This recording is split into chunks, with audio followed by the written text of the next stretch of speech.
Hi, my name is Cowell, and I was asked to do a portrait demonstration for an art society. I had a model, and he very kindly sat very still for me. I'm working on Murano pastel paper, that's a Rowney Murano paper, and start off by blocking in using a pastel pencil. I'm using a dark brown, it's probably raw umber or burnt umber. And I tend to find the tilt of the head or the axis and then block in the eye sockets and work very, very lightly initially and slowly build it up. So dropping in a little bit of detail on the eyes and making sure that I've got the angle of the nose, etc. Using a bit of white here and there just to put in a few highlights, but it's very much about measuring all the time the side of the nostril to the edge of the eye, etc. I'm using the background color of the paper to help me get a tone, and using the pencil just to drop in big dark spaces. I quite often darken the background to help me put in the shape of the head. The little instrument that I'm using now is my mahl stick. So it's a piece of wood with two blocks on it, and it keeps my hand above the pastels and stops the pastels from smudging. So it's quite handy.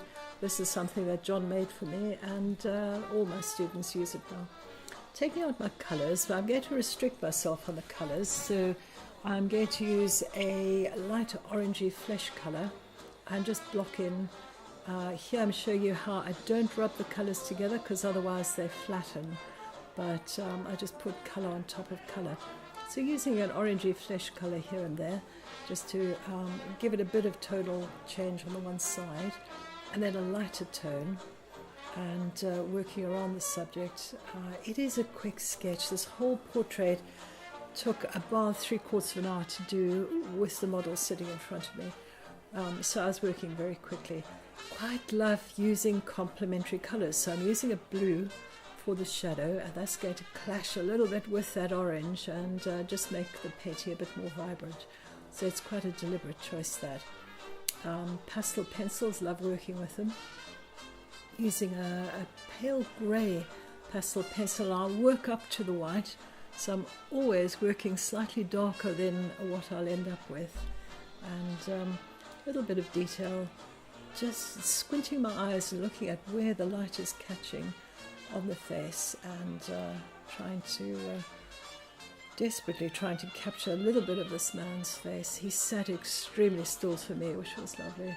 It's quite difficult when your model's chatting, and I do like to chat to them, but then they turn and look at you and you've lost the shape.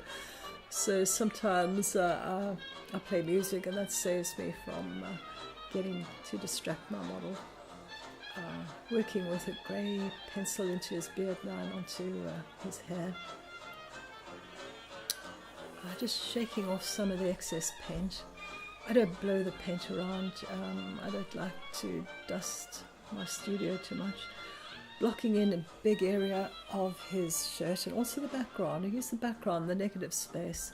Using the side of my hand just to knock some of that paint back. Here comes the whites. These are soft white pastels. I have quite a collection.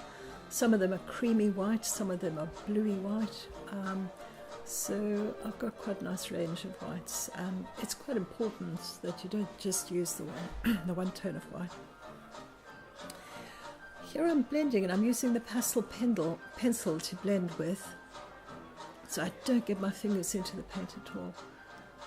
Pastel is very, very vibrant colour to work with, but it can get very flat and very muddy, so I don't blend at all.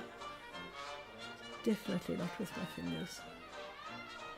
Just putting a bit of dark in here and there just to pull out the details, checking the drawing the whole time.